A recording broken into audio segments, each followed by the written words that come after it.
How is everyone doing today? I am Nomir, and welcome to another edition of Random Retro.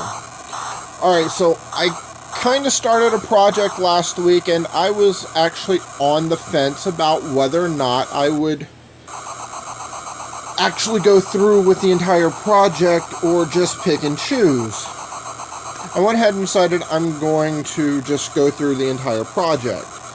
So, I found a video called Top 10 Overlooked NES Games, which Felix the Cat was the first one on that list.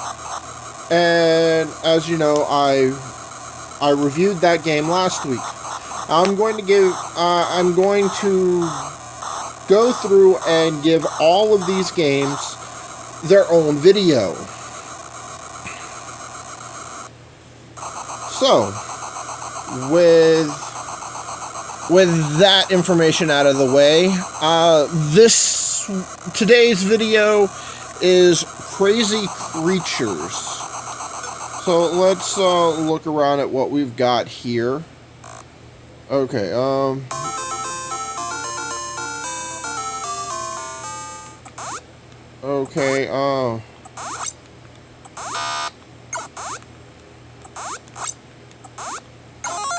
Okay, so alright, stuff, I'm moving these, I've got to move these around into groups of 3 to clear the board before the board gets filled up.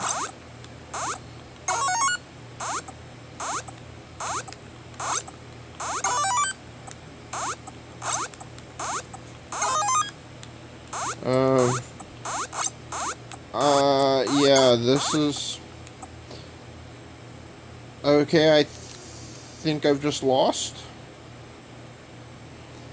Yep. Well, that was actually quite interesting. Alright, so I thought stuff was going to be like an options menu, but apparently not. So, we're going to go into the actual game start.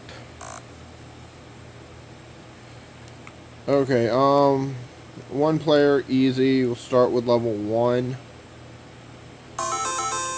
Okay, so from what I know, alright, get 3 animals in a row to make...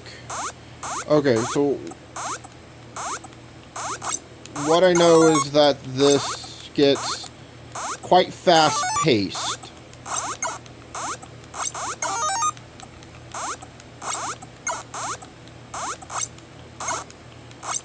It's a puzzle game that gets very fast-paced, and the whole point of the game is to clear as much as possible. I can't clear these 2. Apparently I should have done a couple of 4s or a 5.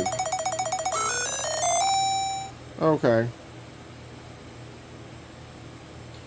Alright, well, apparently, hint 1, press the A button twice on top of an existing group.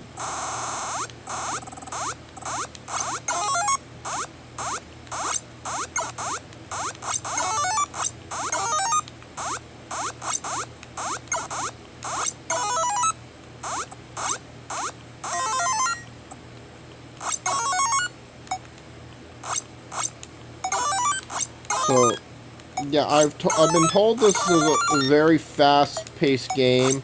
It's really simple, but very addicting.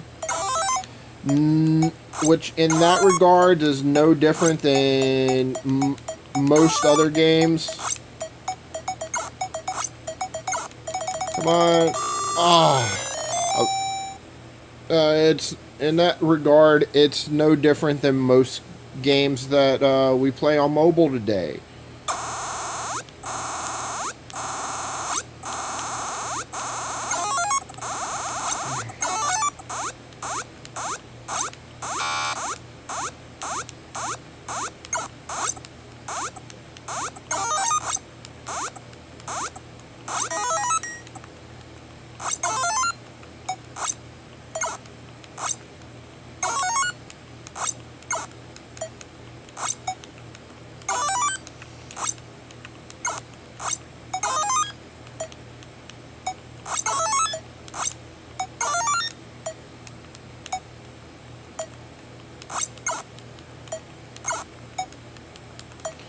Come on.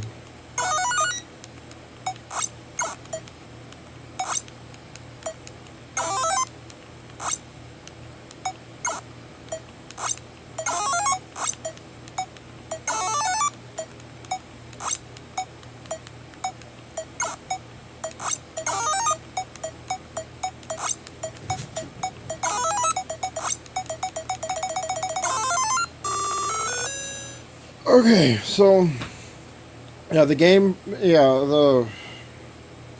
wow.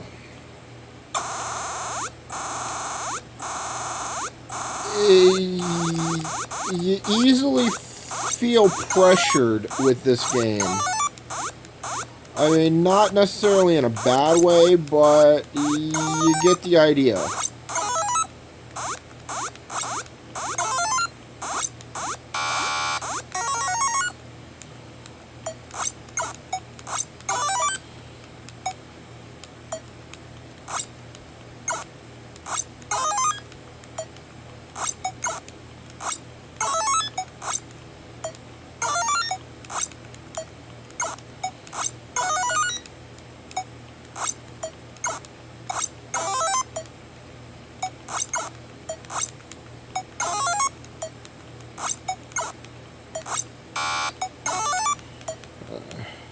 Come on.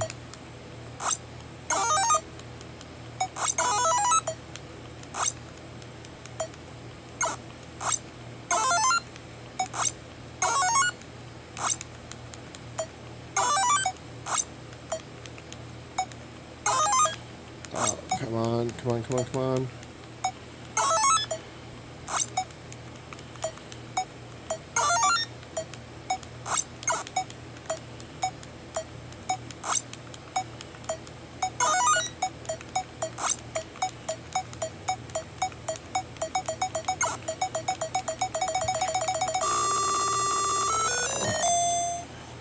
Okay, yeah.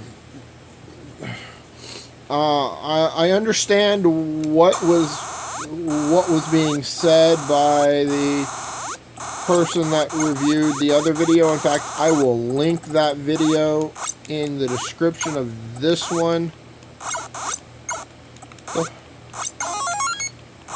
Okay, so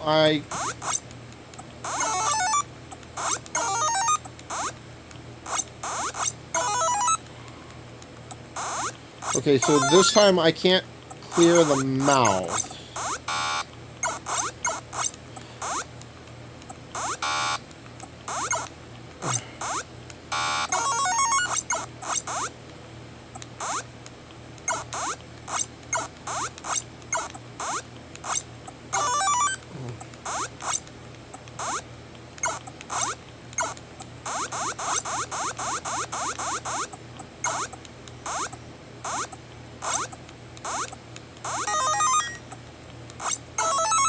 Okay, I can. I have to put enough together.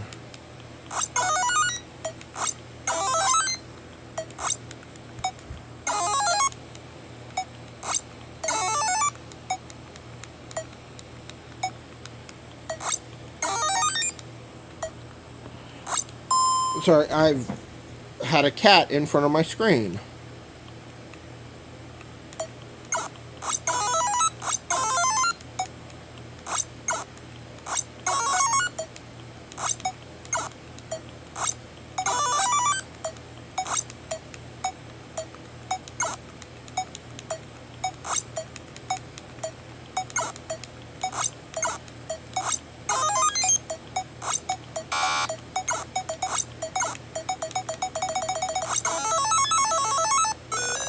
Ooh, wow. Okay, yeah, I don't know how many levels are. Hint number 4. Okay. I don't know how many levels there are of this, but I know if I don't stop playing now, I'm not going to stop playing. So, yeah. Fast-paced, easy controls, very simple game premise, but extremely, extremely addictive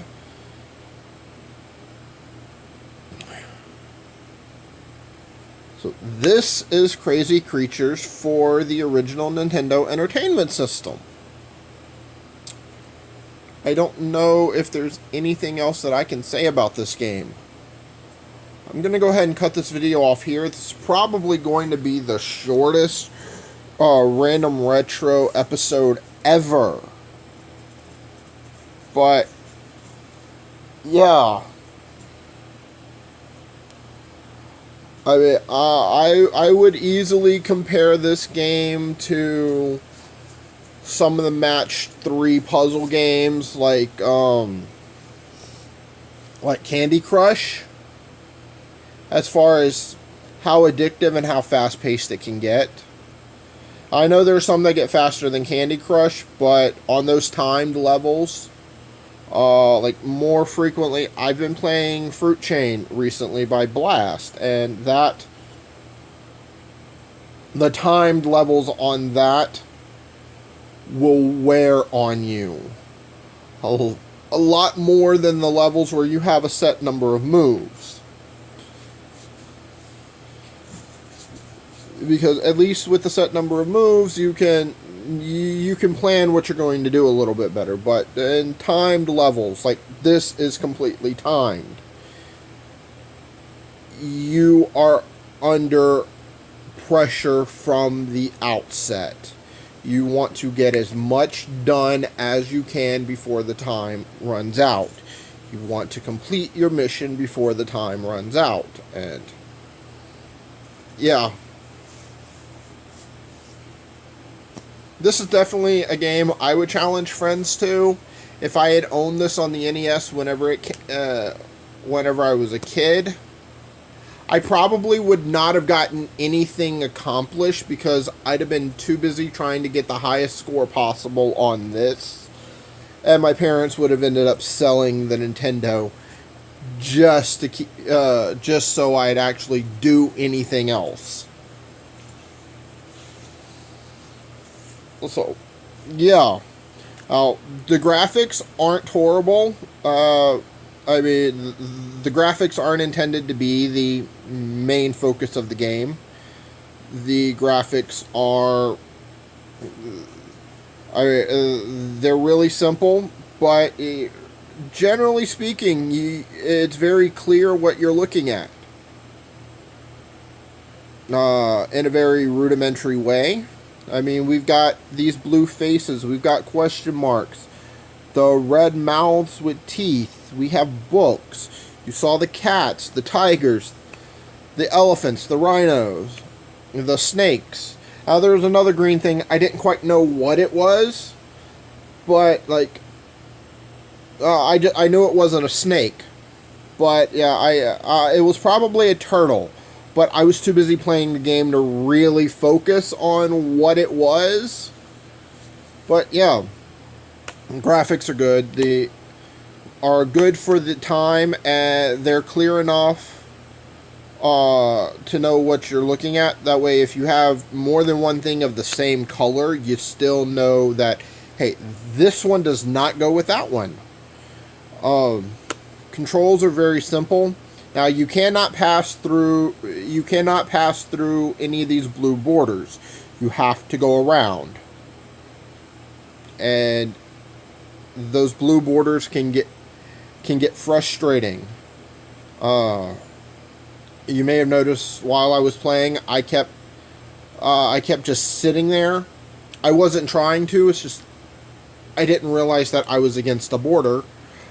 And I was looking at where I was trying to go rather than where I was. So yeah, do keep that in mind. I do recommend trying to play this. Maybe you're getting into retro gaming, or you've got someone, or you are into retro gaming and you're trying to get someone else into retro gaming. Now, if you enjoy these kind of games on mobile, you and your friend can sit there and compete for high scores. And if you're a parent trying to teach your kids about the games that you played as a kid, this might be a good way of introducing them, because it's a really simple gameplay. It's very similar to a lot of the games that are available, and when they learn, and if they already know how to play those games, then they will quickly fall into line with this. And pixel art is coming back into style with several mobile apps anyway, so it's not like that's going to be an issue for them, because there's plenty of games they can find that are really good that are using these kind of graphics again. So there is a way to appeal this game to virtually anyone, even if they don't like retro games. They will probably still enjoy this one. Alright, so I think I've dragged this video out long enough with ranting without any gameplay, so I'm going to go ahead and end it here. Don't forget to like, share, and subscribe. Comment down below. Let me know if you've ever played this game when you were a kid, if you found it later, if it looks like a game you would want to pick up. I will have an eBay link where you can, hopefully where you can buy a cartridge for this game. I can't tell you where to get ROMs. All you're going to have to do is search on Google and see what you can find. Because adding ROM information to my description or in the video will get my video taken down, and I don't want to do that. So you can should be able to buy a cart on eBay somewhere. There might be someone selling it. You might be able to find some place that will make a reproduction. You might be, who knows? But yeah, my Discord channel is linked below. If you want to join No Mirror's Fandom Station, we talk video games, we talk TV, we talk movies, we talk everything. We trying to get some tabletop groups running. I've got a Pathfinder, looking for GMs that want to run some other games. If you want to run just an open themed forum RPG, you can. Just join, talk to me about it. We'll get that worked out for you. If you want to join us on Blast, you can install the app at Google Play. You can join the Discord channel. The Monday Mission Reviews and the Blast playlist will have all of those links in their video descriptions. You can support me on Patreon. That's linked below. If you have an issue with any of the links in my descriptions, just leave a comment. Let me know that this link's not working, and I will get it fixed for you. But I am out. Later.